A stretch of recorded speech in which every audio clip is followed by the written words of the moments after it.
నమస్తే. మనం ఎన్నో కార్యక్రమాలు ఆధ్యాత్మికంగా చూస్తూ ఉంటాం. నిరంతరం ఆధ్యాత్మికంగా పలకరిస్తూనే ఉంటాం. ఛానలే అది కాబట్టి. అయితే కొంతమందిని చూసినప్పుడు ఒక యోగి దర్శనం అయినట్టుగా ఉంటుంది. ఒక మనిషిని చూసినప్పుడు ఒక ఆధ్యాత్మిక చింతన కలుగుతుంది.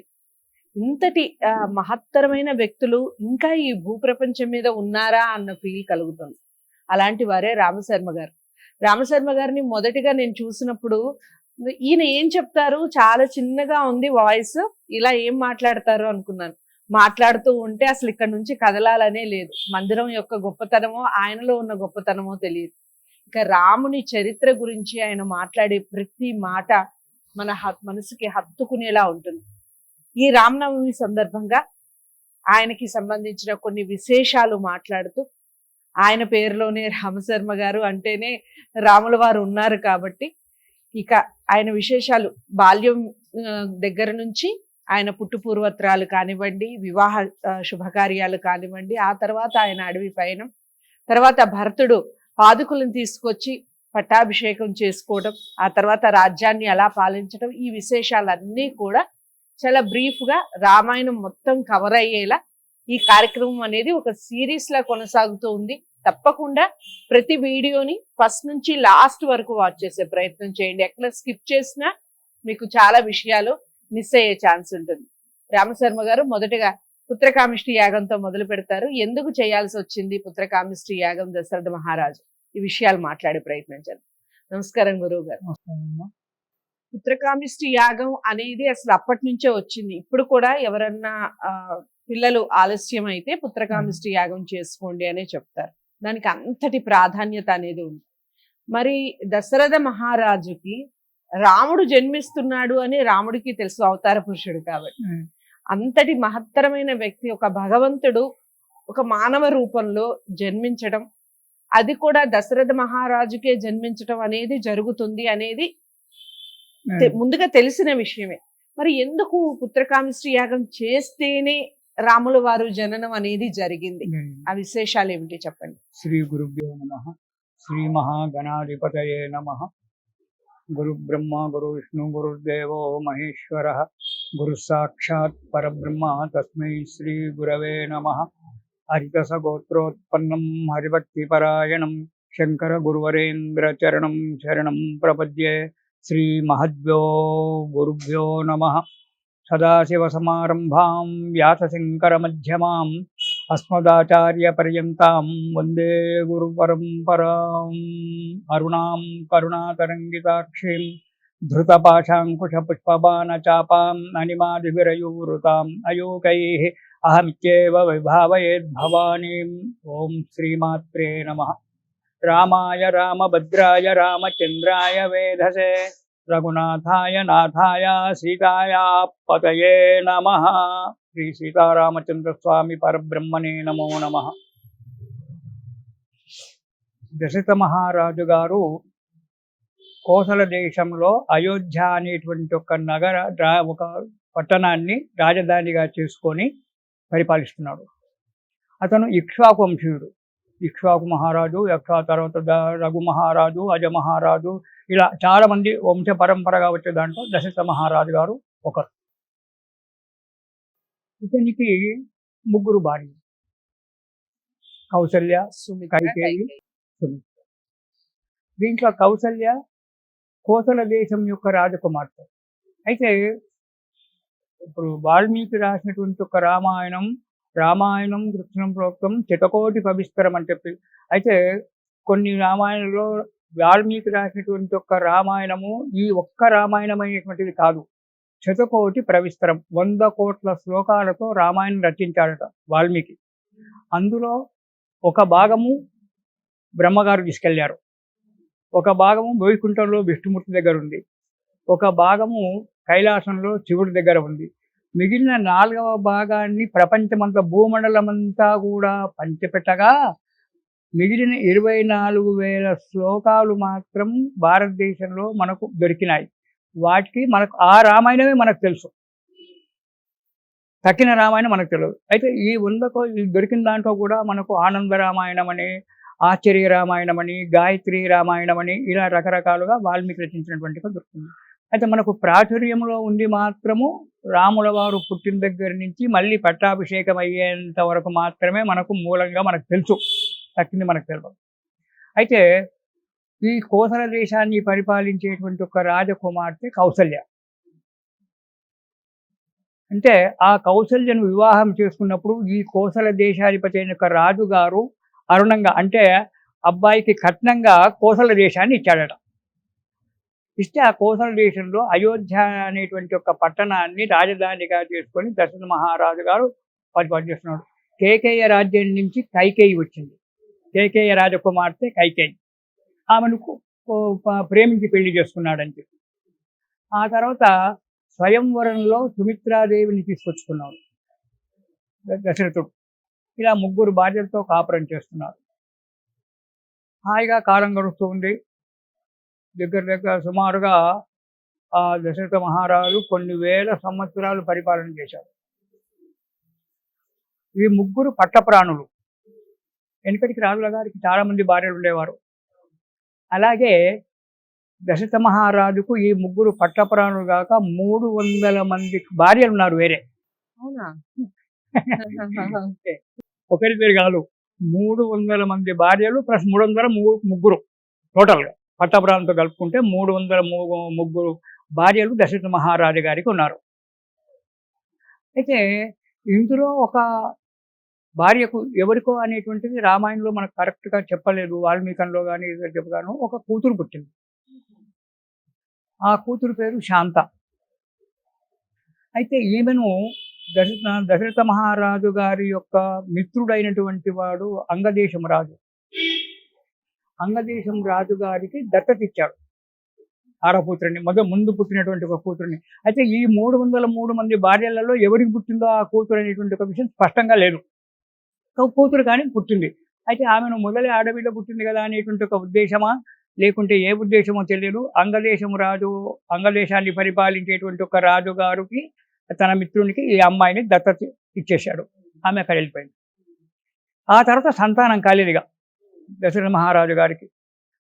వేల ఏళ్ళు గడిచిపోతున్నాయి. వృద్ధాప్యం వచ్చింది, ముసలితనం వచ్చేస్తుంది.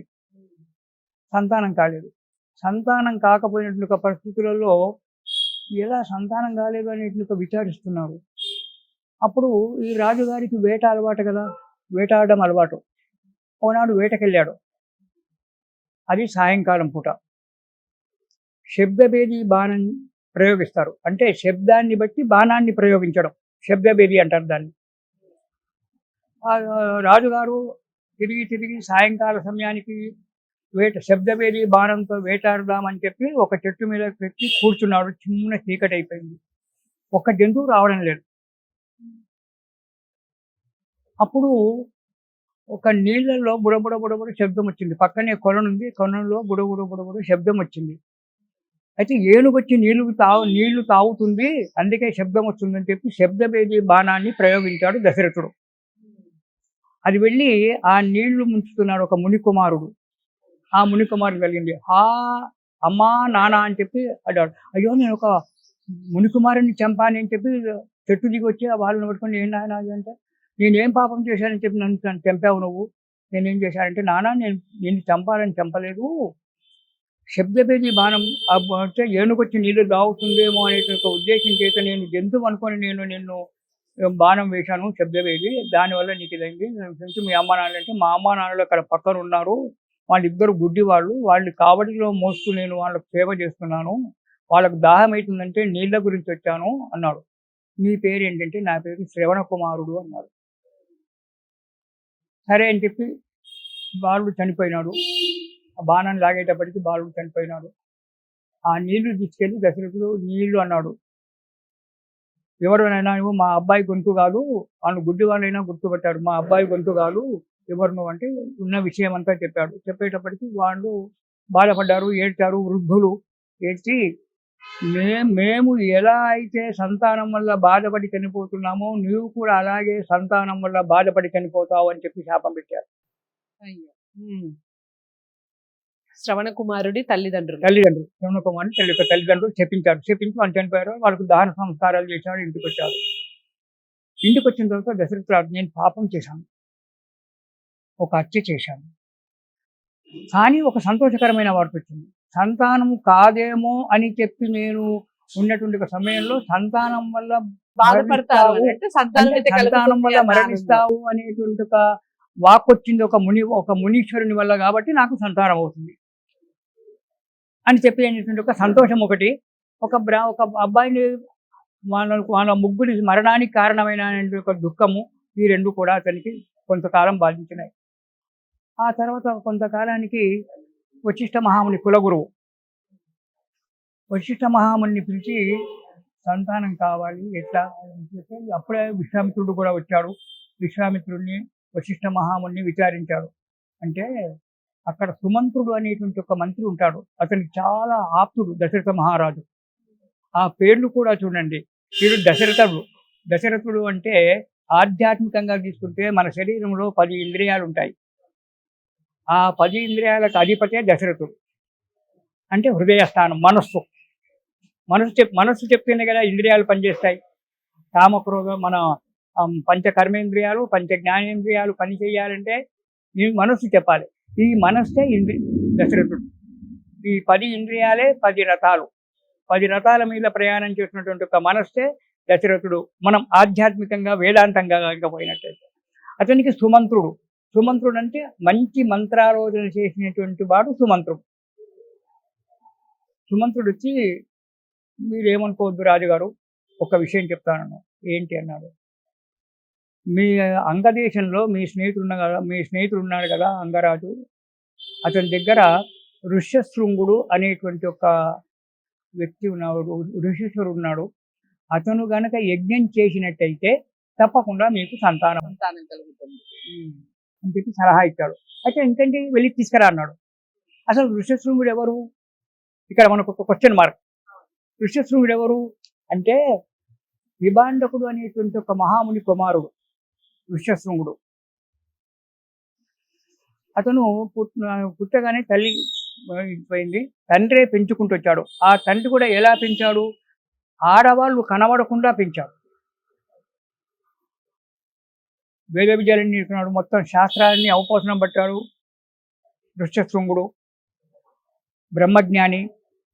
కానీ స్త్రీ అంటే ఎలా ఉంటుందో తెలియదు. అసలు ఆడవాళ్ళని చూసిందే లేదు కళ్ళతోటి. తండ్రి దగ్గరే ఉన్నాడు, ప్రపంచం అంటే మగవాడే కదా అనేటువంటి ఒక ఉద్దేశంలో ఉన్నాడు. మరి అటువంటి వాణ్ణి అంగదేశంలో ఒక 11 సంవత్సరాలు వర్షాలు పడలేదు, క్షామం వచ్చింది. అప్పుడు అతని మంత్రి చెప్పాడు, మీరు ఋష్యశృంగుని కనుక తీసుకొచ్చినట్టయితే వర్షాలు పడతాయని. అటువంటి మహానుభావుడు అనమాట. అడుగు పెడితే చాలు వర్షాలు పడతాయి. అప్పుడు అతన్ని తీసుకురావాలంటే ఎలా? తండ్రి చూసానా చెప్పిస్తాడు, ఇంకో దగ్గరికి పోనివాడు, ఆశ్రమంలోనే ఉండాలి, జపతపాలు చేసుకోవాలి అని చెప్తే, సరే ఏలోగో ఉపాయం చేత అతని దగ్గరికి తీసుకెళ్ళి ఈ స్త్రీలను తీసుకెళ్లారు. నవయవనములో ఉండబడేటువంటి ఒక కన్యలు ఉంటారు కదా రాజుగారి దగ్గర, ఆ రాజరికంలో ఉండబడే ఒక కన్యలను తీసుకెళ్ళి మీరు ఎలాగైనా చేసి తీసుకురమ్మని చెప్పారు. వీళ్ళు హాయిగా అలంకారం చేసుకొని నవయవంలో ఉన్న కన్యలు వెళ్ళి ఆ ఋష్యశృంగుని కనబడేటప్పటికి, ఏంటి వీళ్ళు ఇలా ఉన్నారు, అదే మొదటిసారి చూడడం. వీళ్ళు మంచి అక్కడ వాళ్ళకి దొరికేది అడవి దుంపలు, అడవి ఫలాలు. వీళ్ళు మంచి మంచి ఆపిల్ పళ్ళు, అవి సంత్రాలు, మంచి మంచి పళ్ళు తీసుకెళ్ళడము, స్వీట్లు అవి తీసుకెళ్ళి ఇచ్చేటప్పటికి ఈ పదార్థాలు చాలా బాగా ఉన్నాయి, ఎలా వచ్చాయి ఏంటి అని చెప్పి వాళ్ళతో పరిచయం ఏర్పడిపోయింది. ఆ ఆడవారితో, స్త్రీలతో, ఆ కన్యలతో పరిచయం ఏర్పడిపోయింది. వాళ్ళతో మాట్లాడుకుంటూ వీళ్ళని వదిలిపెట్టలేకపోయాడు అబ్బాయి, ఆ ఋష్యశృంగుడు. అలా చేసి మెల్లగా తీసుకొచ్చారు ఎక్కడికి? అంగరాజ్యానికి ఋష్యశృంగుని. ఆ ఋష్యశృంగుడు అంగరాజ్యంలో అడుగు పెట్టేటప్పటికి వర్షాలు పడ్డాయి. నాయన నువ్వు చాలా మంచి పని చేసావు, వర్షాలు పడ్డాయి, మాకు సంతోషం, మా అమ్మాయిని నీకు ఇచ్చేస్తాను, పెళ్లి చేస్తానన్నాడు. కొత్త రాజ్యంలోకి వచ్చాడు కాబట్టి పెళ్ళి అంటే ఏంటో, అదేంటో, సంసార సుఖం అంటే ఏంటో తెలుసుకోవాలి కదా అని చెప్పి తను అంగరాజు దశరథ మహారాజు గారు ఇచ్చినటువంటి ఒక కూతురైన శాంతను ఈ ఋష్యశృంగునికి ఇచ్చి వివాహం చేశాడు. అంటే మనం పూర్వకథలోకి వెళ్ళాల్సి వస్తుంది, చేశాడు. సో ఇప్పుడు ఋష్యశృంగుడు ఎవరైతే ఉన్నాడో అల్లుడు అవుతాడు, దశరథ మహారాజుకు అల్లుడు అవుతాడు. అయితే ఆ ఋష్యశృంగుని కనుక తీసుకొచ్చినట్టయితే నీకు అతను యజ్ఞం చేస్తే నీకు సంతానం అవుతుంది అని చెప్పి సుమంత్రుడు చెప్పాడు. తీసుకురండి అన్నాడు. వీళ్ళు వెళ్ళారు, వెళ్ళి చేసి సుమంత్రుడు ఆ ఋష్యశృంగుడు అత్తగారింట్లోనే ఉండిపోయినాడు. హాయిగా యజ్ఞయాగాలు జపాలు తపాలు చేసుకుంటూ రాజుగారికి సలహాలు ఇచ్చుకుంటూ, ఎందుకంటే అన్ని శాస్త్రాలు చదివాడు కాబట్టి న్యాయ శాస్త్రాలు అవి ఇవన్నీ చదువుకుంటూ చెప్పుకుంటూ ఉండిపోయినాడు. ఈ వచ్చి సుమంత్రుడు వచ్చేసి అంగరాజుతో కలిసి, రాజా మీ స్నేహితుడు దశరథ మహారాజు గారు ఈ విధంగా పంపించారు, విషయం ఇది అంటే, అయ్యో తీసుకెళ్ళండి నాయన, తీసుకెళ్దామని చెప్పి, నేను కూడా వస్తాను, నేను రాకుండా ఏంటి అని చెప్పి ఆ ఋష్యశృంగునికి విషయమంతా కూడా చెప్పి శాంతను ఋష్యశృంగుని తీసుకొని ఆ అంగరాజు అయోధ్య నగరానికి వచ్చారు. అప్పుడు భూదేవి ఒకసారి, ఈ భూదేవి ఉంది కదా, భూదేవి చాలా బాధలు భరిస్తుంది. భూమి మీద పాప పంచలం ఎక్కువైపోయింది, దుర్మార్గులు ఎక్కువైపోయినారు, చాలా బాధలు జరుగుతున్నాయి, హత్యలు అవి ఇవన్నీ కూడా జరుగుతున్నాయి. భూదేవి విష్ణుమూర్తి దగ్గరికి వెళ్ళి విరమెట్టుకుంది. స్వామి, నా భక్తి ఇలా అయిపోయింది, నన్ను ఈ పాపాల నుంచి, పాప భారి నుంచి నన్ను రక్షించు అని చెప్పి భూదేవి వెళ్ళి విష్ణుమూర్తి మొరబెట్టుకునేటప్పటికీ, తొందరలోనే అయోధ్య నగరంలో దశరథ మహారాజు గారికి నేను పుట్టబోతున్నాను, అతనికి పూర్వజన్మంలో అతను కశ్యపాదితులు, వారికి నేను అప్పుడు వాళ్ళు తపస్సు చేసి, మీరు నాకు కుమారుడు కావాలి అంటే త్రేతాయుగంలో నీకు దశరథ మహారాజు అయి నువ్వు పుడతావు, నీకు కౌసల్య గర్భంలో నేను జన్మిస్తానని చెప్పి వాళ్ళకు వరం ఇచ్చారప్పుడు, అదేవిధంగా ఇప్పుడు వారి గర్భంలో నేను పుట్టి ఆ భూభారాన్ని తగ్గిస్తాను అని చెప్పి ఆ భూదేవికి వరం ఇచ్చారు. ఇక్కడ ఋష్యశృంగుడు వచ్చి ముందు అశ్వమేధ యాగం చేశాడు. అశ్వమేధ యాగం ఒక సంవత్సర కాలం పాటు దేశమంతా తిరిగి రావాలి. అశ్వమేధము అంటే అశ్వము దేశాలన్నీ తిరిగి ఒక సంవత్సర కాలంలో తిరిగి అయోధ్య నగరానికి వచ్చే లోపల ఈ పుత్రకామేష్టి చేసి, అదేవిధంగా ఋష్యశృంగుడు అశ్వమేధ యాగం చేసి అశ్వాన్ని పంపించేసి, సైన్యాన్ని నుంచి పంపించేసి ఇక్కడ పుత్రకామేష్టి యాగం ప్రారంభం చేశాడు. చాలా దీక్షగా చేస్తున్నాడు మహానుభావుడు దశరథుడు కూడా. అప్పుడు ఆ యజ్ఞకుండంలో నుంచి అగ్నిదేవుడు వచ్చాడు, ఒక పాయసం తీసుకొని వచ్చాడు. దశరథ, నీ యజ్ఞానికి నేను చాలా సంతోషపడాను, ఇగో ఈ పాయసం ఉంది, ఇందులో ఈ పాత్రలో ఈ పాయసం నీ 3 భార్యలకు పంచు, వారికి 3కి సంతానం అవుతుంది, పుత్రులే పుడతారు అని చెప్పాడు. సంతోషంతో దశరథుడు ఆ పాత్ర తీసుకున్నాడు, వచ్చాడు. వచ్చి కొంత భాగాన్ని, సగభాగాన్ని ఉన్న పాయసంలో సగభాగాన్ని కౌసల్యకిచ్చాడు. ఆ మిగిలిన సగభాగంలో కైకేయికి ఇచ్చాడు. ఇంకా పావు భాగం ఉంది అతని దగ్గర. ఆ పావు భాగంలో కొంత సుమిత్రకి ఇచ్చాడు. ఇంకా పావు భాగం ఉంది, దీన్ని ఏం చేయాలి అని చెప్పి కైకేయికి ఇచ్చాడు. కైకేయి ఏంది, మనకే ఎక్కువ ఇచ్చాడు కదా, అక్కతో మాట్లాడుకుంది, కౌశల్యతో మాట్లాడుకొని మనకే ఎక్కువగా ఇచ్చాడు కదా, ఈ సగాన్ని నీ దాంట్లో నుంచి తీయి, నా దాంట్లో నుంచి కలిపి ఈ సగాన్ని కలిపి మళ్ళీ సుమిత్రకే ఇస్తాము అని చెప్పి, సుమిత్ర చాలా అమాయకురాలు అని చెప్పి కౌసల్య సుమిత్ర మనకి ఇచ్చినటువంటి ఒక భాగంలో నుంచి కొంత భాగాన్ని ఈ భాగంలో కలిపి వీరిద్దరు మళ్ళీ సుమిత్రకే ఇచ్చారు. అప్పుడు 30వ భాగం సుమిత్రకి వెళ్ళిపోయింది. వీళ్ళిద్దరు ఇచ్చారు. దశరథుడు స్వయంగా కొంత ఇచ్చాడు, వీళ్ళిద్దరు కలిసి కొంత ఇచ్చారు. జరిగింది. ఆ తర్వాత భగవంతుని యొక్క ఆ విష్ణుమూర్తి యొక్క అనుగ్రహం వల్ల గర్భవతులైనారు 3. ఒక్కరు చైత్రమాసంలో నవమి నాడు పునర్వసు నక్షత్రంలో రాముడు జన్మించాడు. ఆ తర్వాత భరతుడు జన్మించాడు. రాముడు కౌసల్యకు జన్మించాడు, భరతుడు కైకేయికి జన్మించాడు. సుమిత్రకి 2 జన్మించారు, 2 ట్విన్స్ కవల పిల్లలు జన్మించారు. ఎలాగుంటే కవల పిల్లలు చెప్పండి. అంటే దశరథుడు ఇచ్చిన భాగం ఒక సంతానం, కౌసల్య సుమిత్ర ఇచ్చినటువంటి ఒక భాగం ఒక సంతానం. అందుకే ఇక్కడ మీరు చూడండి, కౌసల్య సుమిత్రులు ఇచ్చినటువంటి భాగంలో లక్ష్మణుడు పుట్టాడు. కౌసల్య ఇచ్చిన భాగం వల్ల లక్ష్మణుడు అంటే రామలక్ష్మణుడు అయినాడు. రాముడి తర్వాత భరతుడు కానీ లక్ష్మణుడు కాదు. కానీ ఇక్కడ రాముడికి లక్ష్మణుడికి స్నేహితం ఏర్పడింది. కైకేయి ఇచ్చిన భాగం వల్ల శత్రుఘ్నుడు పుట్టాడు. అక్కడ భరతుడు కైకేయికి పుట్టాడు. భరతుడు శత్రుఘ్నుడు ఒకటైనారు. ఇలా సంతానం కలిగింది. ఇది భూమి భారం తగ్గించడానికి విష్ణుమూర్తి తన యొక్క అంశ వల్ల అంటే భూమి యొక్క భారం ఏంటంటే ఇక్కడ రావణాసురుడు ముఖ్య కారకుడు. అతని యొక్క బలగం చాలా ఉంది, ప్రపంచమంతా కూడా ఉంది. ఆ రావణాసురుడు ఎవరు? బ్రహ్మ యొక్క మనమడు.